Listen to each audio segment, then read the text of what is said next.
Hello everyone, welcome to एडुसीकर। और आज की वीडियो में हम लोग जो यूनिट डिस्कस करने वाले हैं that is information and communication technology.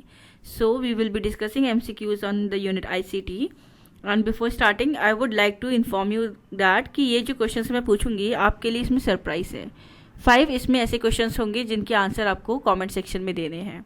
And those people जो सबसे पहले कमेंट करके बताएंगे वो 5 हिडन क्वेश्चंस के answers they will be getting our paper 1 test series for free. So अगर आपको पेपर 1 की टेस्ट सीरीज फ्री में चाहिए तो do comment the answer for all those 5 question. और वो क्वेश्चंस क्या होंगे वो आपको पीपीटी में नहीं मिलेंगे, that I will be asking randomly किसी भी क्वेश्चंस के बाद में। So be attentive in this session. So now before starting with the questions, I would also like to discuss the paper analysis. So अगर paper analysis की बात करी जाए so 2022 में आपके 5 क्वेश्चंस पूछे गए हैं इस यूनिट से, एंड 2021 में there are 4 to 5 questions, then 2020 में 5 क्वेश्चंस पूछे गए हैं, and in 2019 it was around 5 to 6 questions. So hence this unit is important, and अगर आप अच्छे से पढ़ते हैं तो you are good to score 10 marks from this particular unit. अगर इंपॉर्टेंट टॉपिक्स की बात करी जाए तो सबसे पहला जो इंपॉर्टेंट टॉपिक होता है आईसीटी का that comes into your mind and that is asked in the examination is abbreviations. So abbreviations क्या होते हैं? देखिए, सिंपल लैंग्वेज में एब्रीविएशंस आर फुल फॉर्म, जैसे कि डीवीडी है, सीडी है। सो ये सारे जो टर्म्स होते हैं इनके आपको फुल फॉर्म पता होने चाहिए, राइट? और ऐसे ही डायरेक्ट क्वेश्चन आ जाते हैं कि इस पर्टिकुलर एब्रीविएशंस का क्या फुल फॉर्म है।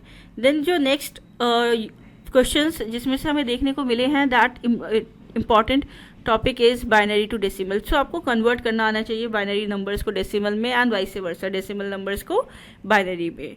Apart from that operating system से क्वेश्चंस हैं। Then again the most important topic is memory, because memory आपको पता होनी चाहिए कितने टाइप्स की होती है, कौन सी प्राइमरी मेमोरी होती है, कौन सी सेकेंडरी मेमोरी होती है। ऑल्सो आपको इनकी फीचर्स पता होने चाहिए कि कौन सी वोलाटाइल है, कौन सी नॉन वोलाटाइल है, बिकॉज इससे बहुत सारे क्वेश्चन हमने प्रीवियस ईयर में देखे हैं। एंड ऑल्सो जो स्टोरेज की अगर बात करी जाए तो क्रोनोलॉजिकल ऑर्डर में भी लगाने के लिए आ जाते हैं, राइट? सो ये आपका बहुत इंपॉर्टेंट टॉपिक है, इसके फैक्ट्स आपको क्लियर होने चाहिए। इसके अलावा बेसिक्स ऑफ इंटरनेट से भी क्वेश्चंस आ रहे हैं and also digital initiatives. So digital initiatives we will be covering also. Digital initiatives में आपका जो एकदम करंट से क्वेश्चंस आ रहे हैं, जैसे कि नेशनल सुपर कंप्यूटिंग मिशन जो है उसमें क्या डेवलपमेंट हुआ है, तो उससे रिलेटेड भी क्वेश्चंस आपके प्रीवियस ईयर में देखे गए हैं। So now let's start with the questions, but before starting I would like to inform you that we have launched our paper 1 test series. So उसके लिए आप वेबसाइट पे जा सकते हैं हमारी, that is www.eduseeker.in, and also इसका link आपको डिस्क्रिप्शन में भी मिल जाएगा इस वीडियो के। ना उस टेस्ट सीरीज में you will be getting 5 full syllabus test and they have 50 questions in each test. So basically you will be getting 250 questions, ठीक है? और ये जो 250 क्वेश्चन है इनके साथ आपको इसके एक्सप्लेनेशन आंसर्स मिलेंगे और they will be covering more than 200 topics. जो आंसर है वो काफ़ी डिटेल में दे रखे हैं, so that you will be getting a conceptual clarity while practicing the MCQs. Also we would like to inform you that only 44 seats are left in our early bird offer. So अभी वो test series 149 की मिल रही है। अभी ये test series 149 में मिल रही है। ऑलरेडी 156 बच्चों ने एनरोल कर लिया है, and when 200 students will enrolled the prices will be raise. And also अगर आपको ये टेस्ट सीरीज फ्री में चाहिए तो आप इस वीडियो में जो 5 हिडन क्वेश्चंस हैं उनका आप आंसर दीजिए कमेंट सेक्शन में, और जो सबसे पहले आंसर देगा we will be giving that person the test series for free. So the first question is, what is meant by the term RAM? So you have the following options, and the correct answer for this question is option D, that is memory which can be both read and written. So देखिए, सबसे पहले तो आपको abbreviation का full form पता होना चाहिए RAM का, that is random access memory. ना बेसिकली जो रैंडम एक्सेस मेमोरी होती है इट इज़ द मेमोरी, और वी कैन से जहाँ इंफॉर्मेशन को स्टोर किया जाता है कंप्यूटर में। ना basically it is use to store running programs and data for those programs, right? ना जो डाटा होता है वो इन्फॉर्मेशन होती है बेसिकली जो रैम में होती है, और उसको आप लोग रीड भी कर सकते हैं आप लोग, that and it could be written also in any order. And therefore जो रैंडम एक्सेस मेमोरी है इसीलिए इसे ज़्यादातर रीड राइट मेमोरी भी बोला जाता है। So RAM is also known as RWM, read write memory. ना रैंडम एक्सेस मेमोरी की बात करी जाए तो बेसिकली ये एक डाटा स्टोरेज का टाइप है जो कंप्यूटर में यूज़ होता है, ठीक है, और ये मदरबोर्ड में लोकेटेड होता है। जो रैम होती है वो मदरबोर्ड में लोकेटेड होती है, और इस टाइप की जो मेमोरी होती है वो वोलाटाइल होती है। So it is very important, क्योंकि बहुत बार पूछा गया है कि कौन सी मेमोरी वोलाटाइल मेमोरी होती है प्रीवियस ईयर क्वेश्चन में। So you should know that जो रैम है that is random access memory, it is a volatile memory. And जितनी भी इंफॉर्मेशन होती है जो रैम में स्टोर्ड होती है वो लॉस्ट हो जाती है जब आप कंप्यूटर को अपना टर्न ऑफ कर देते हैं। फर्दर जो रैम है वो मेन मेमोरी भी होती है, so RAM is also termed as main memory. So basically this was all about random access. First hidden question is that what is the full form of ROM? So now you have to tell me that ROM का full form क्या है, इस abbreviation का क्या full form है? So this is the first question for you in this video. Moving towards the next question. So the next question is the data storage hierarchy consists of which among the following? So इसमें आपको correct hierarchy बतानी है, and the correct answer for this question is option B, that is सबसे पहले आपका hierarchical वे में देखा जाए स्टोरेज के टर्म में तो आपका आता है bits, then it is followed by bytes, then fields, फिर उसके बाद records, then files and then the databases. So hence the correct hierarchy is this. Moving towards the next question. So the next question is what is the binary equivalent of decimal number 75. सो आपको basically इसमें binary equivalent बताना है जो 75 decimal number है. Now binary, so now the correct answer for this question is option D. So now आपका binary equivalent निकालना है, तो वो आप कैसे निकालेंगे? देखिए सबसे इजी तरीका ये है दैट यू नो आप 75 को 2 से डिवाइड करेंगे कैल्शियम फॉर्मेट में, ठीक है. जब आप 75 को डिवाइड करेंगे 2 से तो आपका रिमाइंडर जो बचेगा 1 उसको आप लिखेंगे अपने राइट हैंड साइड पे. ऐसे ही आप टेबल कंटिन्यू करेंगे. एंड 2 को डिवाइड करेंगे 37 से, फिर रिमाइंडर बचा 1 आपने लिख दिया. देन 2 डिवाइडेड बाई 18, रिमाइंडर बचा 0 आपने लिख दिया. Then 2 divided by 9, then again 1 reminder. Then 2 divided by 4 0, 2 divided by 2 0 and नीचे आपका आ गया 1. जब आपका नीचे 1 आ जाएगा तो आपकी ये पूरा जो प्रोसेस है वो कंप्लीट हो जाएगा. और फिर आप below you will B counting it from below. जब आप बिलो से देखेंगे सो पहले आप लिखेंगे 1, फिर आप लिखेंगे 0, फिर लिखेंगे ये वाला 0, देन 1, देन 0, देन 1 एंड 1. फिर जो आपका जो नंबर आ गया वो आपका करेक्ट आंसर है. सो जब भी आप सबसे पहले तो आपको इसे एलसीएम फॉर्म में डिवाइड करना है, उसके बाद आपको क्या करना है नीचे से नंबर्स को लिखना है और वो आपका करेक्ट आंसर होगा. सो ऐसे आप लोग बाइनरी इक्विवेलेंट को निकाल सकते हैं. Moving towards the next question. So the next question is put the following units of storage into the correct order starting with the smallest unit first and going down to the large unit. जब भी आप chronological order के question solve करें आप एक बार question में ये ज़रूर देख लें कि जो क्रोनोलॉजिकल ऑर्डर है वो आपको असेंडिंग में लगाना है या डिसेंडिंग में, क्योंकि इस क्वेश्चन में बहुत क्लियरली मेंशन है कि आपको जो स्मॉलेस्ट यूनिट है वो आपको पहले लगाना है, ठीक है. सो उसी के हिसाब से चलेंगे. So yes these are your following units. Now you have to give the answer from the options given below and the correct answer for this question is option C. Why? देखिए जो डाटा मेजरमेंट का जो chart है उसका size basically इस type से जाता है. सबसे पहले आपका आएगा बिट जो बेसिकली एक सिंगल बाइनरी डिजिट होता है दैट इज़ 1 और इधर 0. देन आपका आता है बाइट्स. ना बाइट्स में आपके 8 बिट्स होते हैं, ठीक है. ये मैं इन्फॉर्मेशन इसलिए भी दे रही हूँ क्योंकि कभी कभी रैंडमली ये क्वेश्चन भी पूछ लिए जाते हैं कि a byte consist of how many bits. So आपको ये बेसिक इन्फॉर्मेशन पता होनी चाहिए. देन बाइट्स के बाद आता है आपका KB that is kilobyte. Kilobyte consist of 1024 bytes. ना ऐसी हायरार्की आपकी चलती जाएगी. KB के बाद आता है आपका MB that is megabyte 1024 kilobytes. जो गीगाबाइट्स होगा वो 1024 मेगाबाइट्स होता है. जो टेराबाइट होगा वो आपका 1024 गीगाबाइट होता है. ऐसे ही petabyte followed by exabyte. So basically this is the hierarchy. Moving towards the next question. So the next question is which of the following is not an output device. So you have the following options and the correct answer is option D. Why? Because be careful. इसमें ये पूछा गया है कौन सा output device नहीं है. So keyboard is not an output device. Keyboard जो होता है वो एक इनपुट डिवाइस होता है. जो मॉडेम है बेसिकली वो बोथ. फर्दर अगर हम मॉडेम की बात करें so modem is basically both input as well as output. पर जो कीबोर्ड होता है वो एक्सक्लूसिवली एक इनपुट डिवाइस होता है.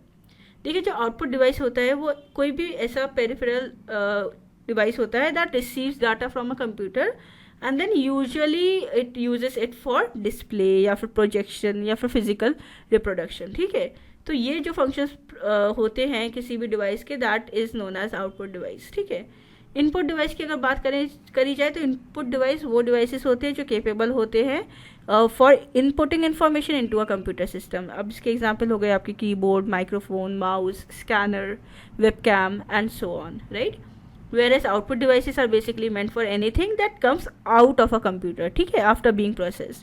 now इसमें आपको मॉनिटर हो गया क्योंकि आप मॉनिटर की स्क्रीन पे देख रहे हो क्या लिख के आ रहा है, देन हेडफोन्स हो गए, देन ऑल्सो आपके प्रिंटर हो गया, देन स्पीकर्स हो गए और visual display units हो गए। so these are all your examples of output devices.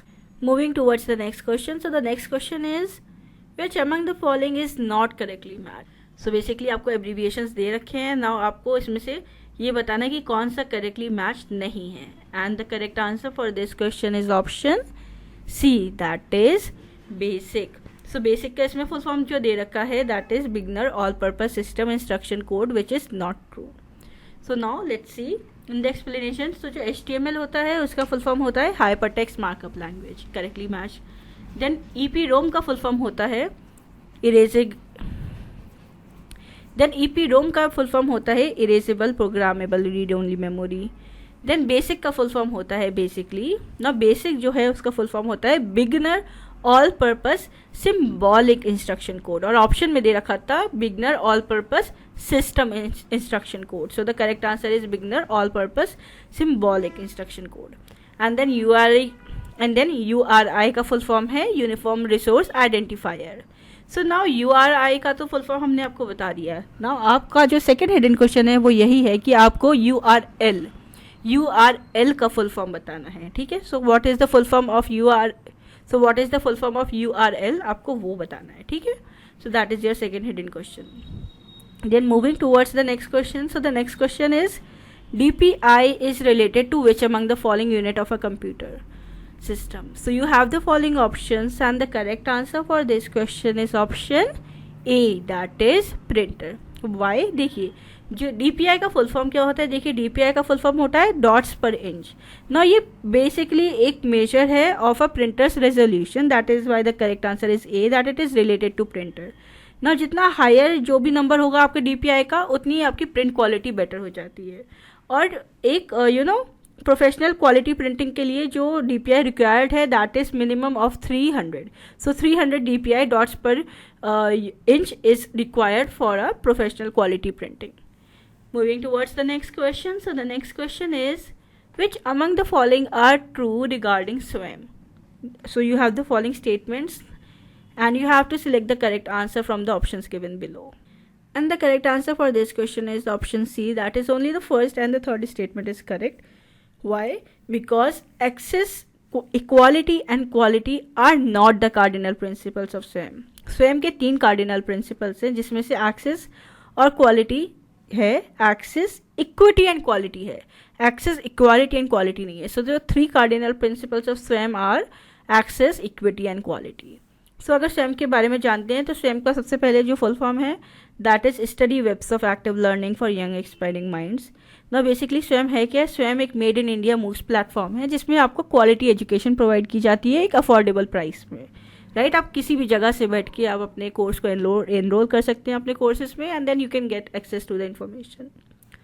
And इसके 3 क्वालिटी एंड इसके 3 कार्डिनल प्रिंसिपल्स है जो हमने आपको बता दिए, that is access, equity and quality. Swayam को लॉन्च किया गया था 9 जुलाई 2017 में, एंड इसको डेवलप किया गया था by MHRD and AICTE। So MHRD is ministry of human resource and development, जिसे अब रिनेम कर दिया गया है as ministry of education according to the new education policy of 2020, and AICTE, that is all India council for technical education, along with the help of Microsoft. Now the next hidden question for this now the third hidden question for this video is that आपको tag line बतानी है कि स्वयं की क्या tag line है, right. So that you have to tell. So this was your third question कि आप स्वयं की क्या टैग लाइन है। Moving towards the next question. So the next question is where does a computer add and compares its data. So you have the following options and the correct answer for this question is option A, that is CPU. So सबसे पहले CPU का full form, that is Central Processing Unit. So basically CPU is the electronic circuitry within a computer that carries out the instruction of a computer program. Now it performs basic arithmetic या फिर आपके logical या फिर control units या फिर जो भी आपके input and output operations होंगे, these all are basically controlled by or performed by CPU because CPU give those instructions, right? ना जो CPU होते हैं उसके 3 इम्पॉर्टेंट यूनिट्स या फिर कंपोनेंट्स होते हैं, ठीक है। अब ये CPU के 3 इम्पॉर्टेंट यूनिट और कंपोनेंट्स कौन कौन से हैं आपको वो बताना है। सो आपका जो चौथा हिडन क्वेश्चन है वो यही है that you have to name the 3 units of a CPU, right. So moving towards the next question. So the next question is Dash is a wireless technology built in electronic gadget for transferring data over a short distance. So you have the following options and the correct answer for this question is option B, that is Bluetooth. देखिए Bluetooth जो होती है वो wireless communication technology है जिसको हम लोग use करते हैं शॉर्ट रेंज में radio signals to transmit data between the 2 devices. अब ये जो दो डिवाइसेस होती है ये लोग अगर ब्लूटूथ ऑन कर देते हैं तो आप अपना डाटा ट्रांसफ़र कर सकते हैं। मोस्ट कॉमनली आप लोग ब्लूटूथ को यूज़ करते हैं जब आप मोबाइल डाटा ये ट्रांसफ़र कर रहे होते हैं, right. Now it was invented by a Dutch electrical engineer, Jaap Hartsen.